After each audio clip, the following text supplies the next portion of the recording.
at that. She doesn't post for months, and now you're getting 2 videos in 1 week.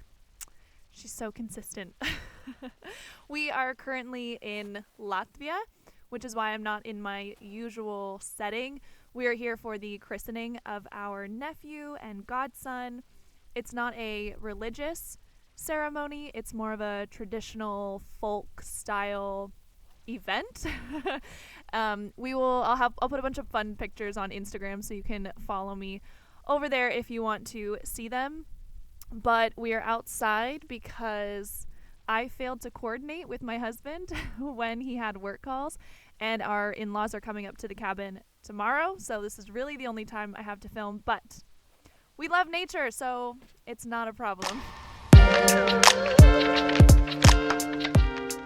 Hey everyone, Mrs. Balmox here, and we have a lot to unpack on today's topic, but before we get started, I want to just kick it off on a positive note with this comment that was sent to my DMs. I just wanted to say that I love your approach to the topic as an open conversation. I think it's what this polarized society needs.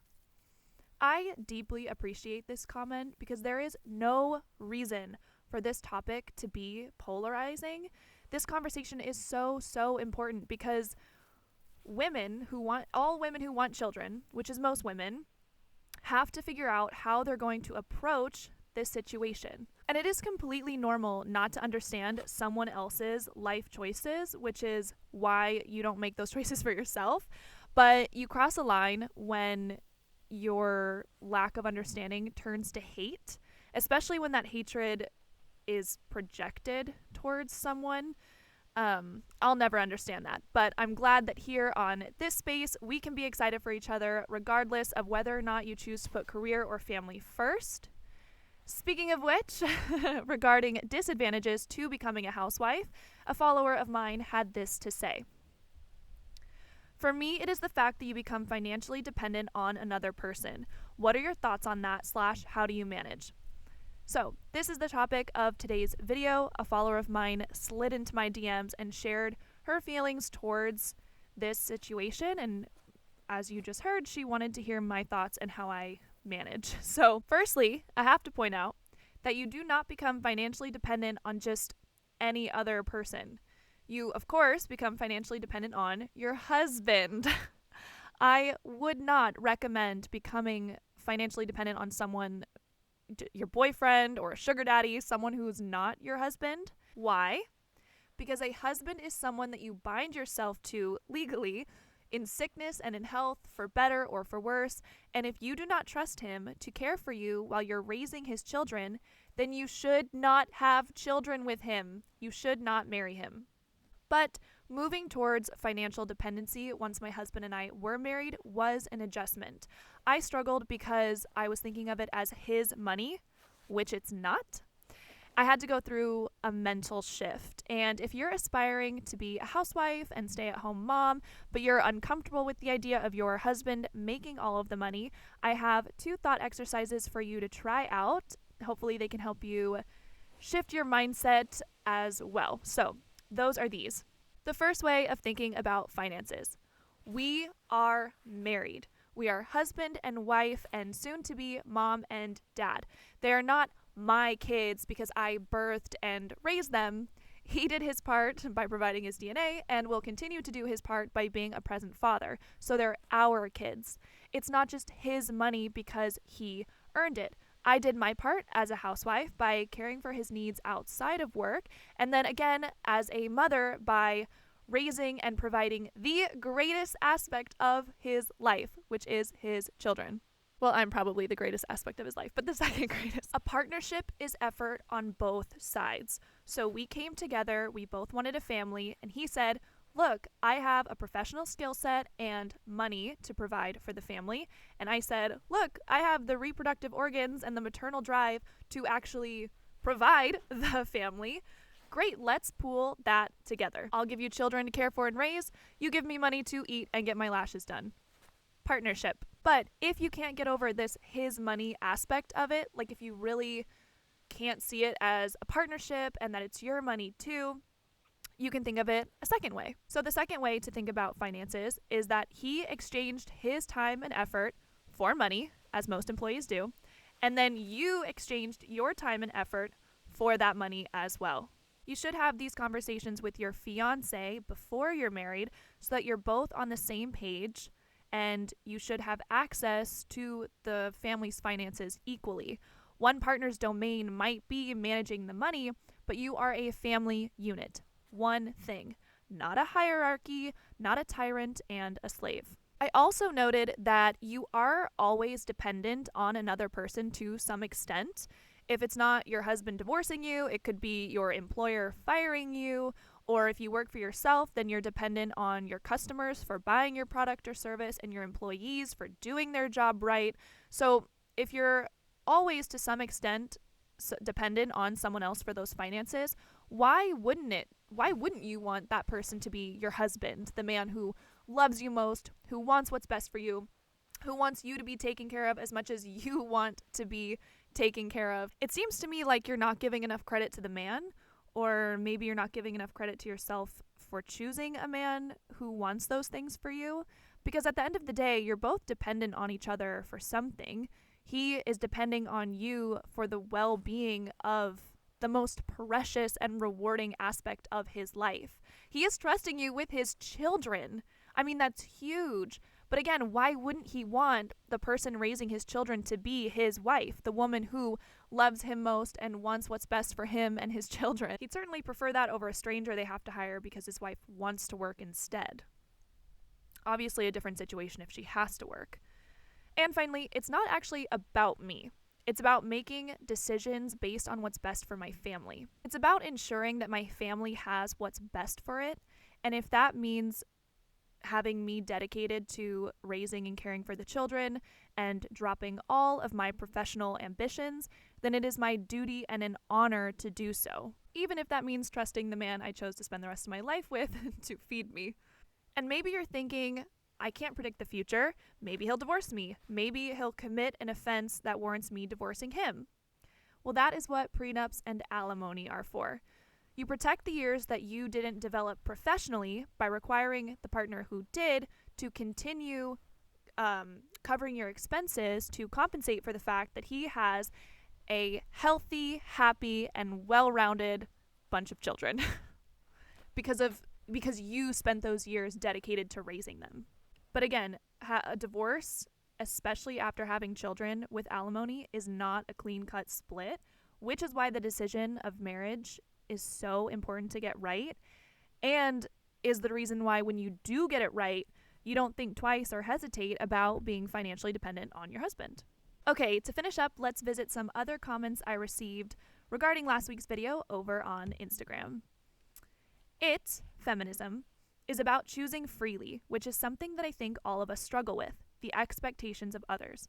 I just wanted to say that I admire that you chose based on what you wanted and not what others expected of you. Even if it's not what I would choose for myself, as I cannot bear the thought of not having a profession or being financially dependent on another, while I do plan to be a mother someday. A few things to address here, actually. Firstly, I did choose to be a housewife, and it is a privileged position to be in to even have the opportunity to choose. But I think the why behind my decision is key. I didn't choose to be a housewife because I like doing laundry or changing diapers. I didn't even really like cooking until I became a housewife and got into it. But the reason that I want to be a housewife is because I want a family. And to have a family, you have to have someone raise and care for the children. I bear the children, I birth them. I'm more maternal than my husband, so I'm better suited for the role.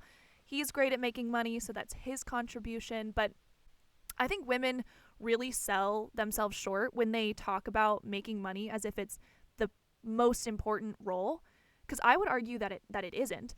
I'm the one who's actually providing the family and caring for the family. I mean, I think that making money for the family comes second in importance. It's still important, but creating life, actually providing the family that then he provides for, I think that is primary. And you said you wanted to be a mother someday, which means you're going to need a father, which means you're going to have a partnership. And a partnership means depending on one another. Otherwise, it's not a partnership. And it's not about needing him, and it's also not about proving that you could make your own money if you wanted to.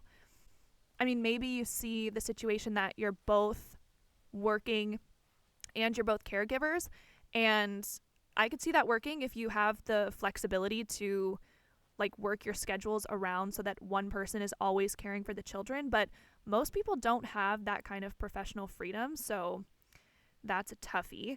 And of course, I'm not talking about women who have to work either, if a second income is necessary for the survival of the family, but these partnerships do run into the issue of who's going to care for the children while we're at work. Hopefully they have family around or affordable childcare, because of course the childcare costs shouldn't exceed what the woman's making by being away from her kids. And even in those situations where the children know and understand and are grateful for their mother working also so that the family can be provided for, even in those situations, the children would prefer that their mother be at home with them. Always try to have enough money for yourself so you can escape if necessary. So this is a nice sentiment, but in reality, if you're a housewife and a mom, you don't have a source of income other than your husband. So I'd say in order to protect yourself, have a well thought out prenup, which is what most people in this arrangement have, especially if you have kids, because there is no escaping really at this point. You are tied to that person for the rest of your life. You just don't have to live with them anymore. I'm uncomfortable with this financial dependence. What if something happens, or I just want to buy my own stuff? So if the arrangement is done properly, you should have access to all the same financials as your husband. Your name will be on the bank accounts, so you can just take your bank card and go buy what it is that you want. And if you need spending money outside of the family budget, then you can pick up some gigs online that don't require a strict time commitment. And as for the what if something happens scenario, as I said before, a well-done prenup will ensure that you are taken care of. I think it's fine as long as he isn't restricting what you can spend. Yes, your husband should not tyrannize you financially or in any other capacity, but if you have to restrict what you're spending because of what you can afford, like a family budget, then obviously that's appropriate. If you can afford to live that way and it's been agreed upon both parts, cool. Same the other way around. But I think it's important to have a plan B, financially speaking, in case the relationship ends suddenly. Bingo! If you can afford to live this way and your husband agrees and fully understands the arrangement, then great. Although it rarely often goes the other way around, because women carry, birth, and breastfeed the children. We're often more maternal and we want to stay home with the kids. And a plan B financially is great. As I said previously, I call it a prenup. But she says the relationship ends suddenly. And as I stated at the beginning, this relationship should be a marriage, not any other kind of relationship. So it won't end suddenly. It's not going to happen. You legally can't divorce suddenly, so that won't be an issue. And finally, this is the only thing I'm curious about, referring to the topic of financial dependence on your husband. And I'm happy you are addressing it. In your video, discuss long term. In a marriage where the husband is the breadwinner, this isn't an issue because the woman dedicating her time and energy to the family also benefits the husband. But if a divorce is initiated, the woman needs to be protected. The longer the woman stays out of the workforce, that's the more time that she's dedicated to her family, but also the more difficult it is for her to get back into the workforce. This is where the prenup is introduced.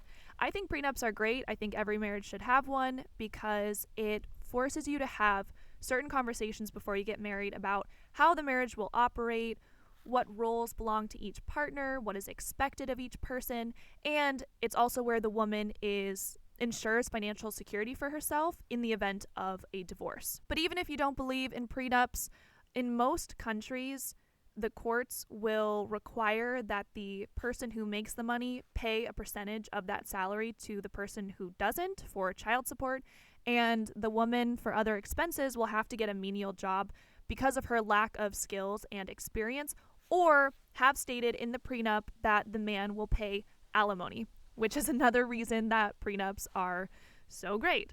It removes any guessing from the situation about what the courts will order, and it lays out perfectly clearly a plan that both parties had previously agreed upon. Whew, those are all of my thoughts on the topic of being financially dependent on a man.